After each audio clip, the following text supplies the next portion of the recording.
Hi, Mark. I'm Alice, and my student number is 48. I'm a sophomore. Now I'm going to read Christine Sun Kim, The Enchanting Music of Sign Language. Interpreter. Piano. P is my favorite musical symbol. It means to play softly.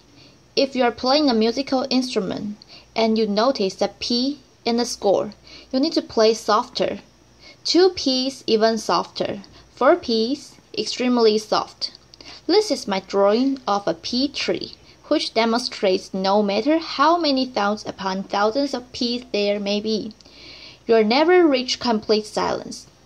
That's my current definition of silence, a very obscure sound. I'd like to share a little bit about the history of American Sign Language, ASL, plus a bit of my own background. French Sign Language was brought to America during the early 18th, and as time went by, mixed with local signs, it evolved into the language we know today as ASL.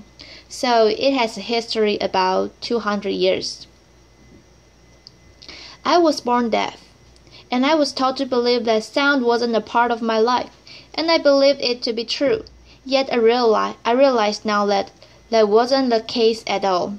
Sounds were very much a part of my life, really, on my mind every day. As a deaf person living in a world of sound, it's as if I was living in a foreign country, blindly following its rules, customs, behaviors, and norms without ever questioning them. So how is it that I understand sound? Well, I watch how people behave and respond to sound.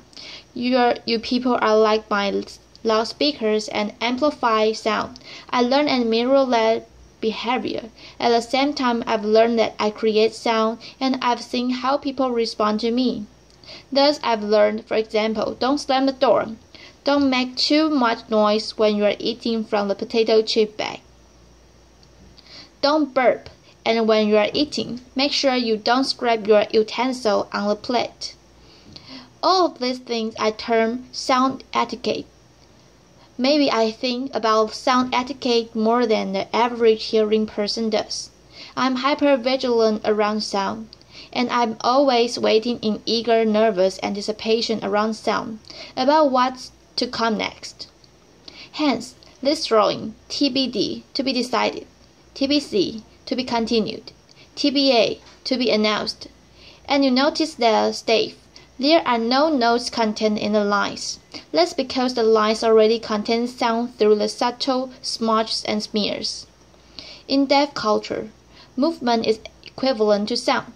This is a sign of stave in ASL. A typical stave contains 5 lines. Yet for me, signing it with my thumb sticking up like that doesn't feel natural. That's why you'll notice in my drawing, I stick to 4 lines on paper.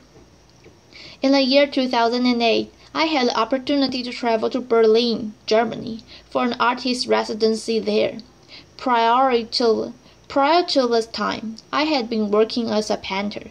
During the summer, I visited different museums and gallery spaces, and as I went from one place to the next, I noticed there was no visual art there. At that time, sound was trending, and this struck me. There was no visual art, everything was auditory. Now sound has come into my art territory. Is it going to further distance me from art? I realize that doesn't have to be the case at all. I actually know sound.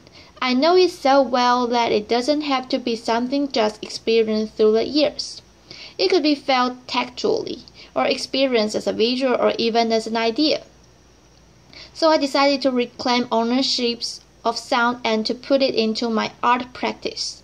And everything that I had been told regarding sound, I decided to do away with and unlearn. I started creating a new body of work.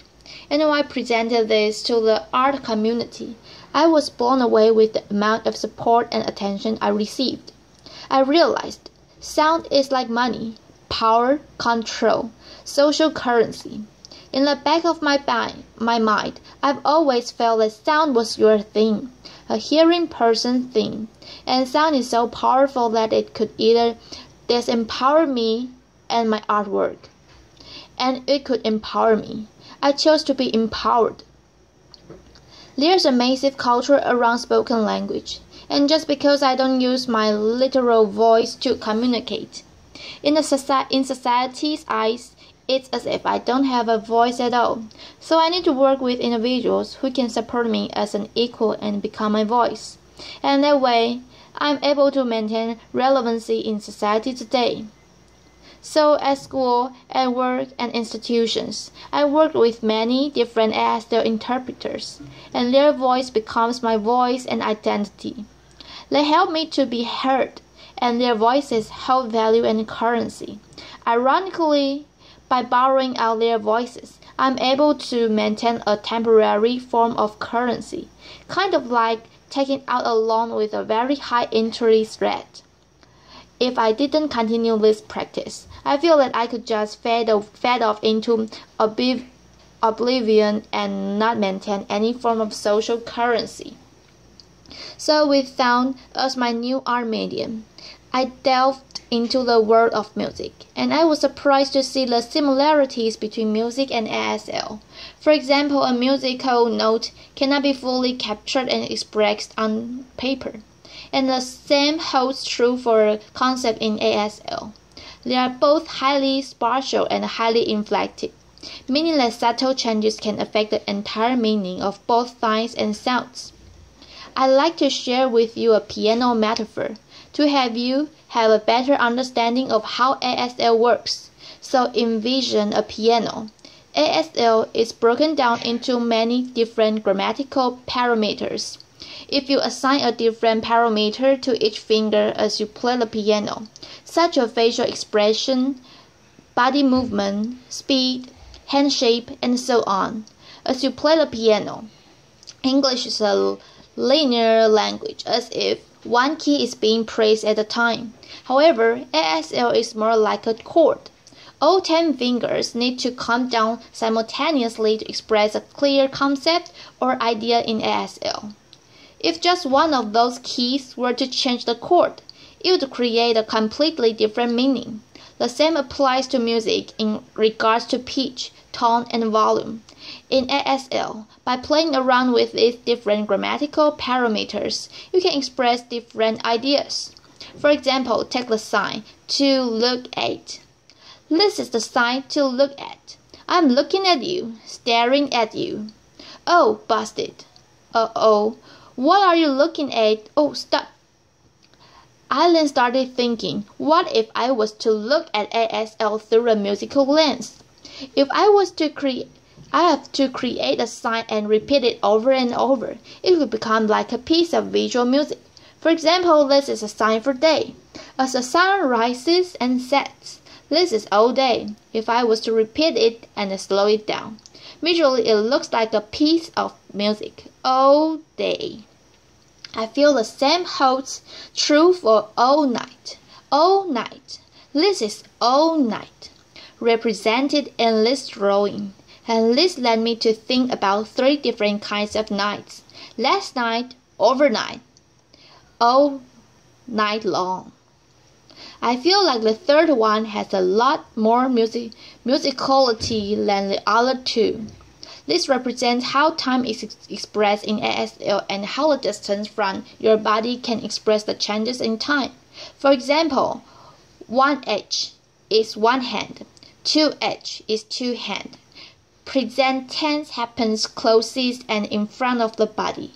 Future is in front of the body and the past is to your back. So the first example is a long time ago, then past used to, and the last one, which is my favorite, with a very romantic and dramatic notion to it, once upon a time. Common time is a musical term with a specific time signature of 4 beats per measure.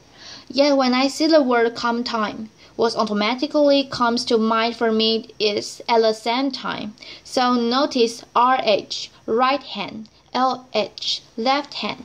We have the stave across the head and the chest.